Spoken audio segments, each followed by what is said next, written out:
حکومت هرما کردستان ایرو د چدین قیران ده جبو رزگاربون جوان قیران ان کمیته هاتیه پیکینان جبو قیران سیاسی یا نافخویا هرمه چاره بکتو جارک دی روشا حکومت و پارلمانی بزوریته و روژن خوی سروشتی ده همان دم دا جبو قیران آبوری و کشا موچه فرمان برن حکومت هرما کردستان چندین کمبون کرن دگل بغدا و دیسان کمبونا جواتا وزیرین هرمه جبو دیتنا چاره که بوان کشان دیماهی کمبونا جواتا و وزیران دا خشتک نو بو بالاف کرنا موچایان بریال سردایه لیاوجی بو یه جه رخنه و گازندن هاولاتیان ندانم موشا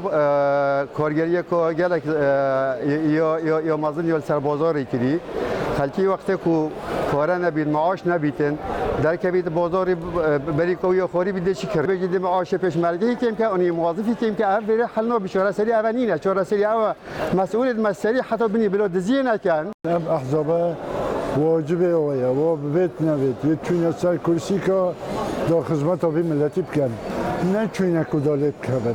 نه چون سراهنده کدا کد چی بیت پارلمانتار چی بیت سروی حکومت ده چی بیت یه چون کو خدمت ملتی باریا خویا پینای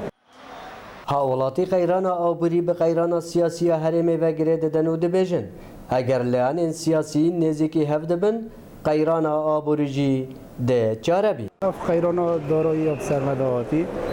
طبعا زور کارت کرد یا همی تخین جواجی کرد تایبتی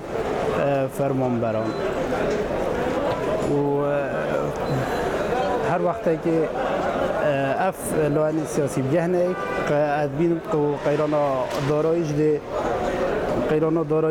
ایتا چاره سر کرد حکومت هرما کردستان موچه انتف کارمند و فرمانبران بنیوی کرن تنه یم پیشمرگه و هز نافخویی وک خومانه و او پنج مهن چویی وک دین لدف حکمتنه لی بازار گرانیا بازاری هر وک خوی او چه گهرنگ تدا نهاتی نکرن سلام بالای دنگ امریکا دهک